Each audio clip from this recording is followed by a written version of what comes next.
Hello, English teachers. Welcome to this month's RELO Andes webinar. I am so excited to have you joining live. If you're here, please let us know that you're here by jumping into the comments, introduce yourself. I'm so excited to see you. Thanks for being here. Today, we are talking all about our tips for teacher reflection, and I'm extra excited because I have two special guests joining me today. They are Peru's newest English language fellows, Daniel and Duff, and we'll get to hear from them in just a minute. I'm Kati Casto, I'm the English language specialist, and I'm so excited to get started talking all about teacher reflection today. So as you're joining, don't forget that our webinars happen on the third Thursday of each month. Make sure that you're following along on Facebook. You can see all the updates there. Hello, welcome from Ecuador. Take a minute and jump into the comments and let us know, where are you joining from today? Today, I'm joining from Seattle in Washington State, all the way up on the west coast of the United States. See where y'all are joining from today.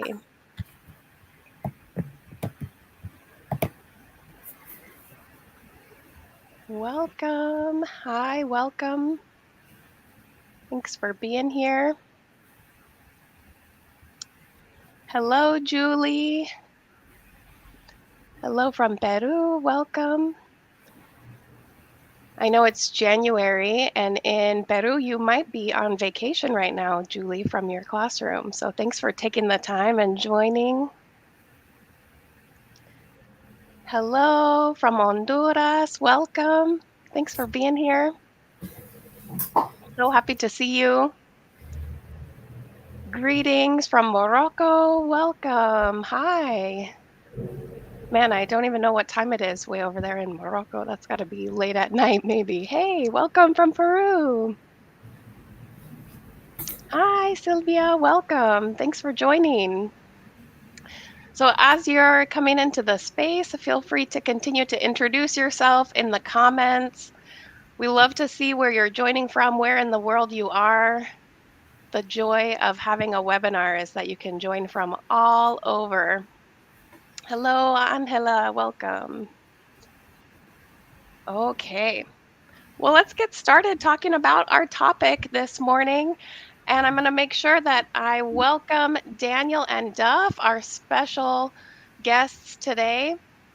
Daniel and Duff are English language fellows, and they are placed in Peru. So we're going to take some time to say hello to them and learn a little bit about them, because they'll continue to be with us throughout some webinars these coming months. So welcome. Hi, Daniel. Hi, Duff.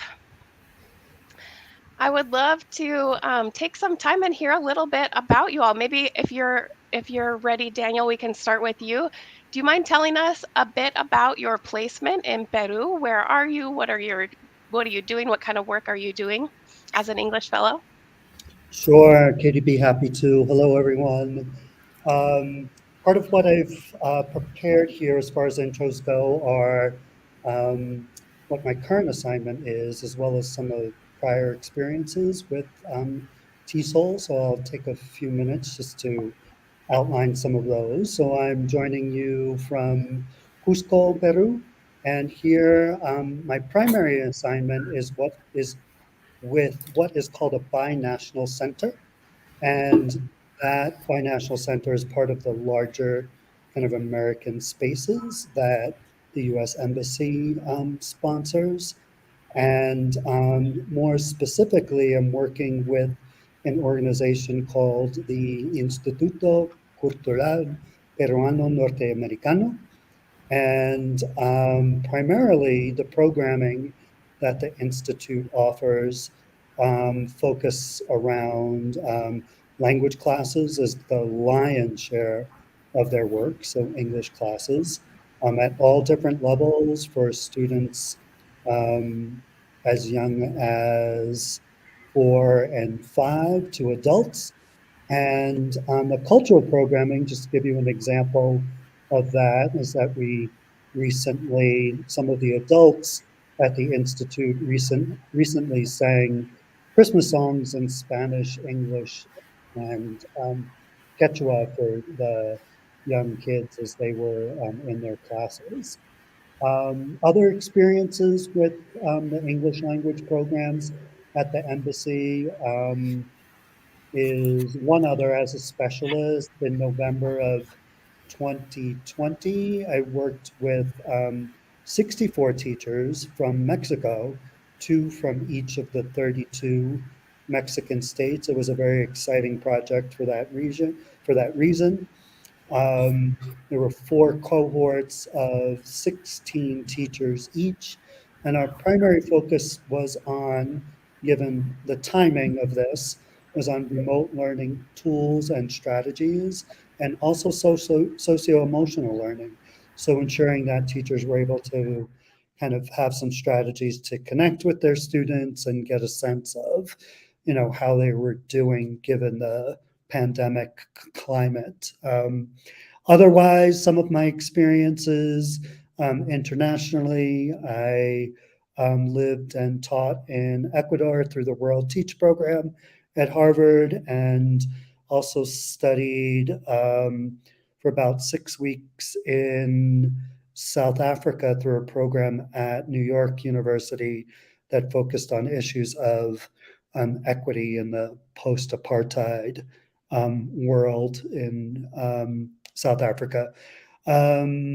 Few more tidbits about me. I was right before I came to Peru. I was in the Ed Policy Studies department at the University of Wisconsin-Madison as teaching faculty.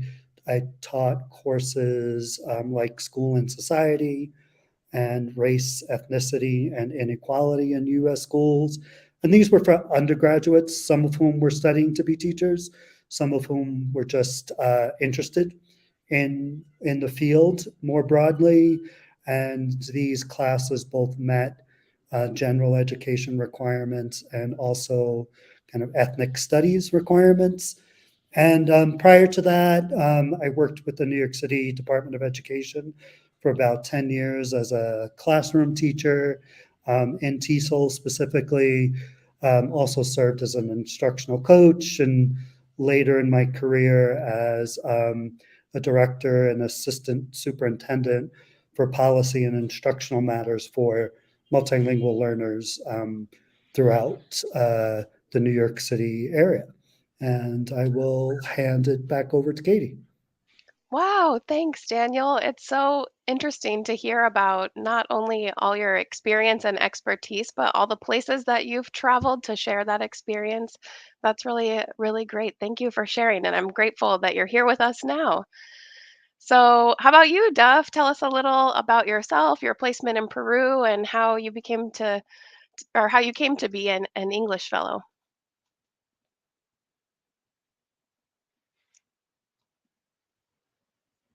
Oh, I think you might be muted, Duff. I am Oh, muted. Sorry, sorry about everyone. that. There we go. Thank you, Katie. Yes, I love reading the comments and seeing where everybody is from. When I first attended one of Katie's webinars, I thought we would just have people from Peru, but we have people from all over South America, from the Americas, from the old world too, as we say, from Europe, from Asia. So it's wonderful to see. And I hope we get to talk to you in coming webinars as well. Philippines, wonderful. So my name is Duff Johnston, and like Daniel, I'm an English language fellow in Peru for this year. And I'll be finished, or I should finish my fellowship in August. So I will be here for several more months, and you will probably see me and Daniel in future webinars. So currently, I work in Lima, Peru, and I work at Universidad Antonio Ruiz de Montoya. So this is a Catholic university, kind of in central Lima. And I don't have one project that I work on at the university. I work at the Language Center there, and I do all sorts of jobs. So, for example, I have helped interview potential teachers, people who might get a job at the university. I've also observed teachers' lessons and given feedback. I've also participated in English clubs and generally advised the director of the Language Center.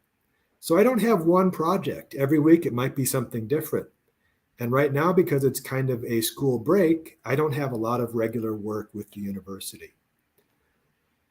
Partly for that reason, I also have a lot of other jobs that I do working with the Regional English Language Office here in Lima, Peru, at the US Embassy. And some of these projects Daniel is working with me on as well. So we're working with high school teachers around Peru, or we have a project that's beginning. And I've also done things like I've been the master of ceremonies. I've been the MC for a music concert at a university. So I do lots of odd jobs, and I basically say yes to whatever I'm asked to do. So there are lots of interesting jobs, and I hope more to come. So let me tell you a little bit about myself. I've been teaching English as a second and foreign language for 25 years. I started out teaching high school English in Poland, in Central Europe, 25 years ago. I worked with the United States Peace Corps, and that was my first time ever teaching and my first time ever teaching English. When I took that position, I thought maybe I would become a high school history teacher in the United States. But I loved teaching English so much that I decided this would become my career. So, in addition to Poland, I have ended up teaching in the Middle East, in Palestine, at a Palestinian university. I've also taught in China, in southeastern China, at another university.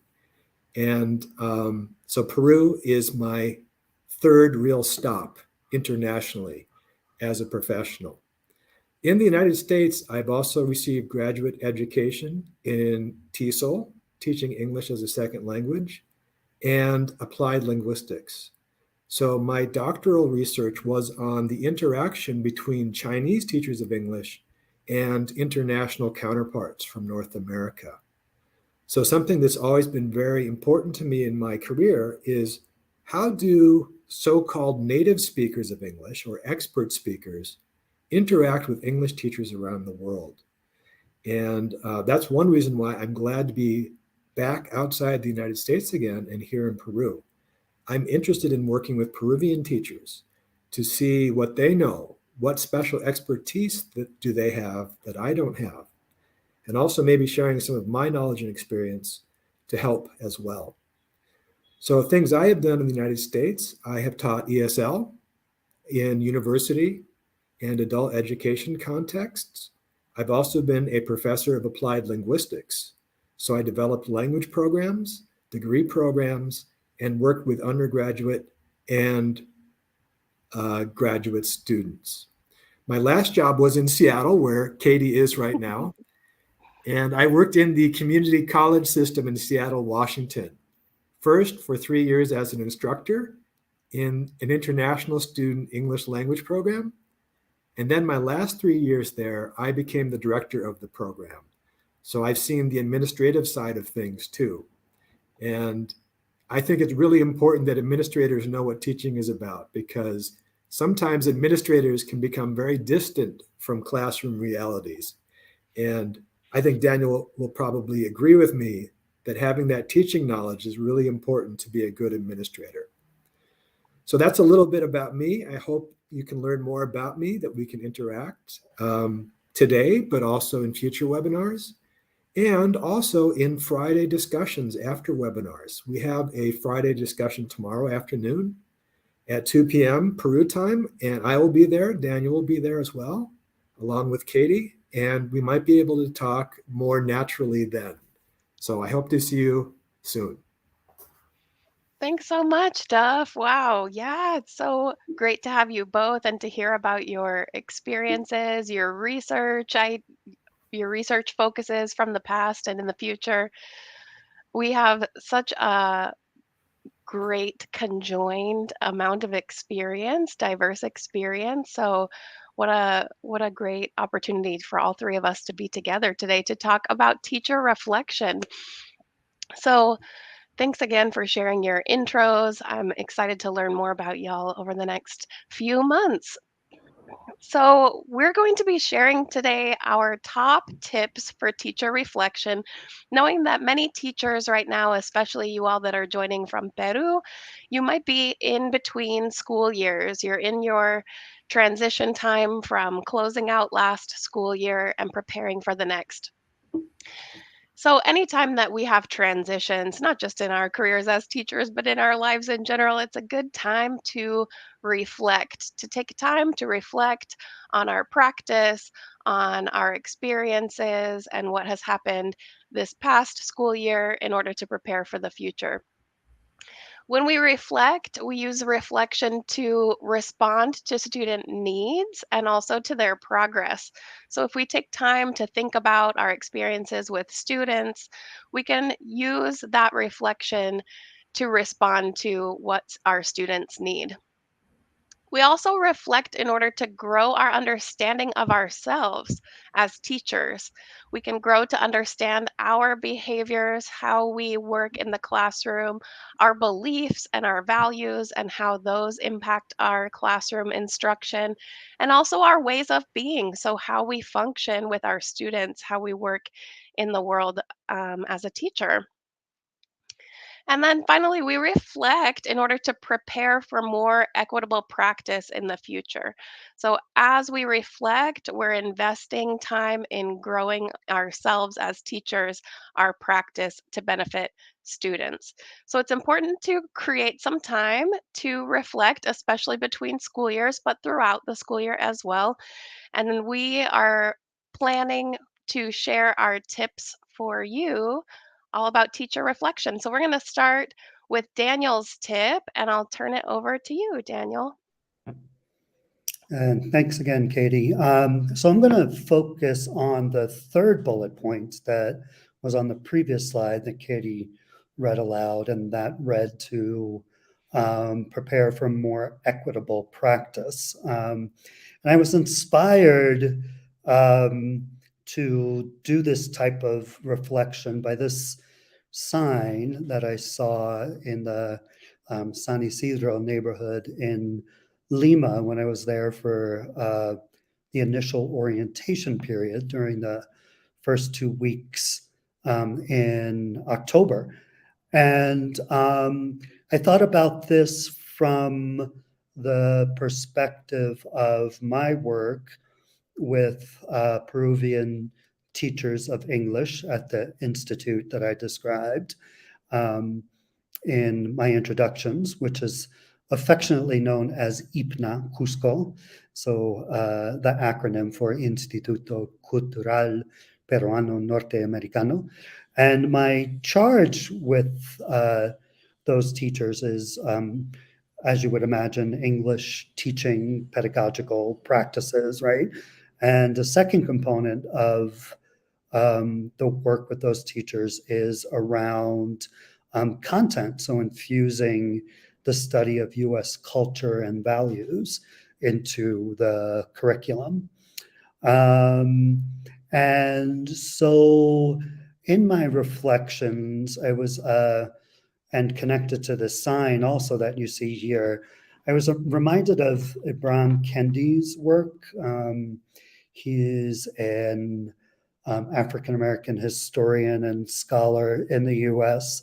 And part of his contention in a book that he recently published, 2019, entitled How to Be an Anti-Racist.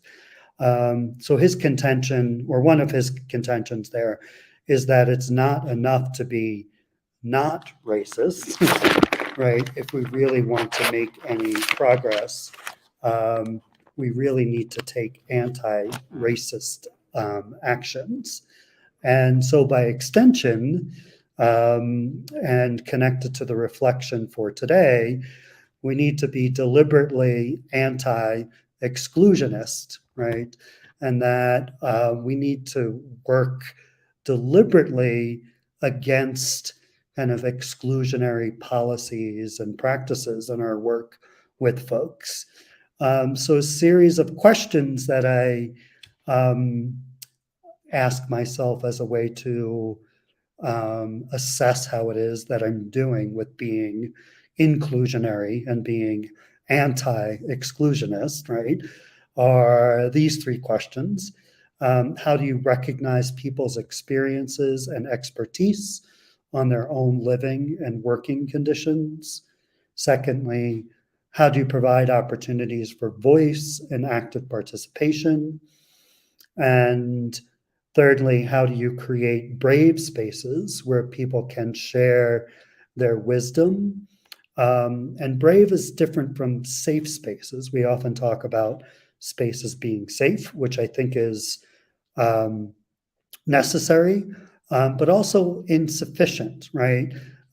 Yes, we need spaces where people are kind of safe from harm, but we also need spaces where people can be brave and share their own wisdom, and possibly their own wisdom contradicts some of what's been shared by other folks. And how do we create spaces where that can happen? And I think that these questions and the 3 points that you see here on the slide that are connected to those are applicable for work with adults. If you work in teacher training, applicable for work with um, young students, young people of any age. And, for me, these kind of have served as a mental kind of checklist or run through when I think about how I'm both preparing and implementing my work. And I'll turn it back over to Kate.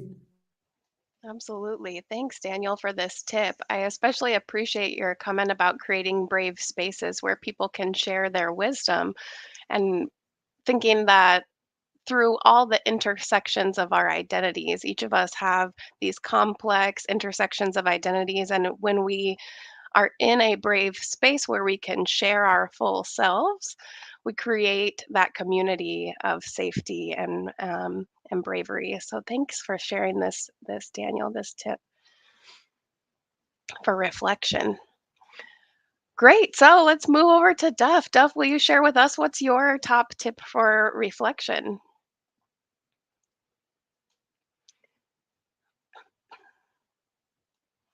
Oh, you'll want to unmute real quick, Duff. Gotcha. I have developed the bad habit of turning off my microphone when I'm not talking. So sometimes You're I fine. forget to turn it back on. Too many Zoom and virtual meetings over the last 3 years. So thank you, Katie. My tip for reflection is really about crossing boundaries. So looking outside of the little bubble that you work in, maybe your school, maybe even your discipline, English language teaching. I really feel that sometimes the best insights happen when we talk to people from other areas, could be other cultures, even other disciplines, maybe teachers from different areas in your school, or people you meet who aren't even teachers. I think often as teachers, we get trapped into little silos, little bubbles, or little boxes where we feel all alone with our students, or maybe all alone with our specific field, English language teaching. And I think sometimes we lose valuable insights we could gain if we looked at the world in a bigger sense. So, as I said earlier, one thing I'm very interested in is how teachers of English around the world interact with English teachers from other places. Sometimes the conditions of English language teaching in your own country are similar or different from those elsewhere. And sometimes being able to talk about your context, hear about other people's context, can really help us let some light into our own teaching practice. In many ways, we might find that there are shared problems or shared challenges across different disciplines or across different countries. In other cases, we might learn about differences that can be very stimulating. Something that we might not think about in our own context could be something that is common practice elsewhere, some solutions, some ideas. So, this is why I think things like this webinar, where we do have chat conversation, and also our Friday after webinar discussions, these are two places where I think teachers can gather to share experiences, to gain insights maybe from webinar speakers, but also learn from each other. I think almost all of us are English language teachers, so we have some things in common, but I think we also have different experiences, different knowledge that could really enrich all of us. This is kind of picking up something Daniel said. We need to be open for different experiences, different wisdom, knowledge, um, and skill. So I know it's difficult for teachers. Often we're very busy. We don't have a lot of time. We also have lives outside of school. But if we can find ways through webinars, maybe professional associations, conferences, discussion boards online, finding ways to make contact, talk things through with other people, learn from them, I think is really valuable. This, of course, can also feed back into the reflection we do on every class, every student we have. So, stepping back sometimes from our classroom to get a broader perspective, a perspective that comes from outside of our immediate context, can really enrich and help us solve problems or deal with frustrations in our immediate worlds, our classrooms with students. So, again, I recommend whenever possible, stepping back, connecting with others, teachers, or people outside of teaching to help get fresh air and fresh ideas. Find connections outside of your own classroom, outside of your own school, outside of your own country. Absolutely. Thank you, Duff. How awesome that we have this opportunity to engage in these webinars where we saw in the comments everyone introducing themselves from all over the world, right? An opportunity to connect online that didn't exist before. So it's really cool to think about how we can forge those connections with teachers outside of our own silo or bubble in order to engage in reflection with others. Thanks for sharing. Okay, so I'll share with you all my top tip for teacher reflection also. And when I think about reflection, I think about creating space to self reflect in order to set big goals and starting with highlights.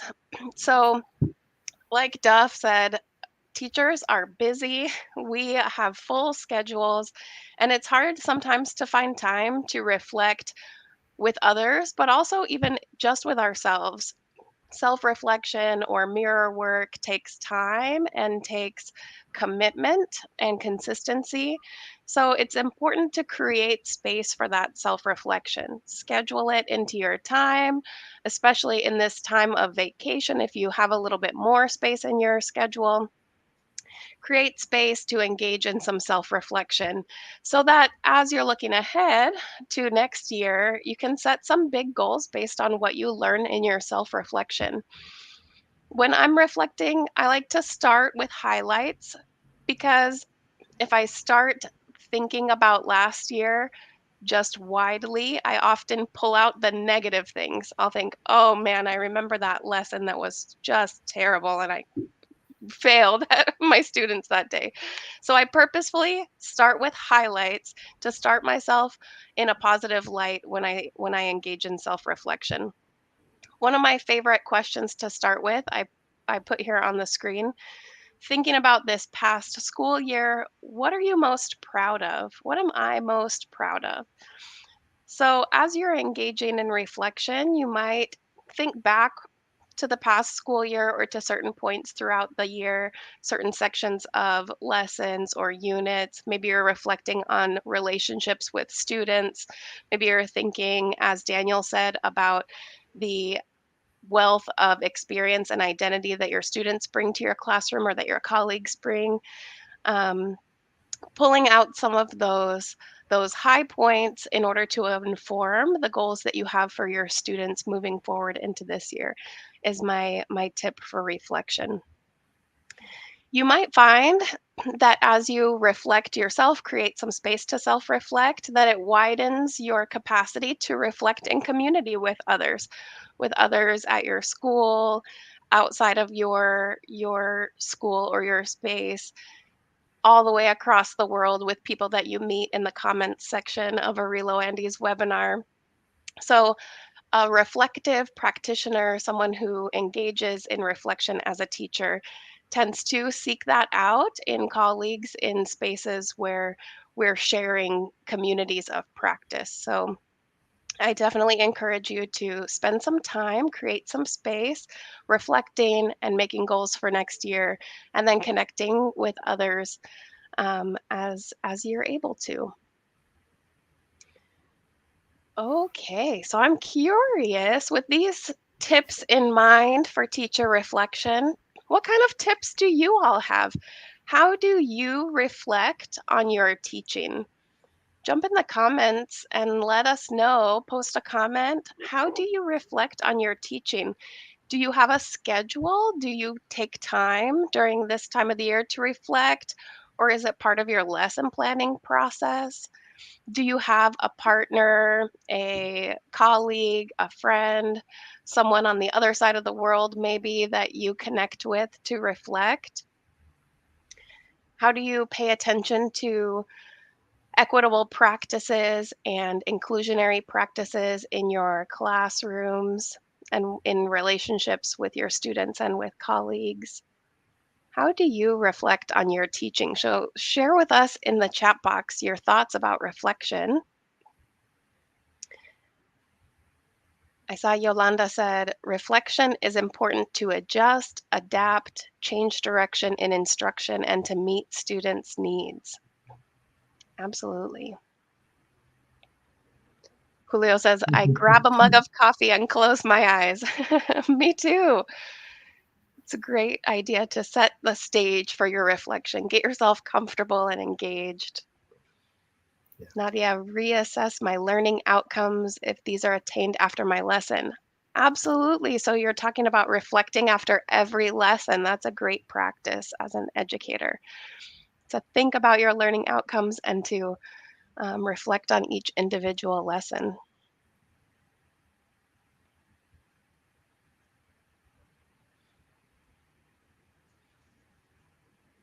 Definitely, Edward. The educational community, we've given our effort to achieve our goals. Yes.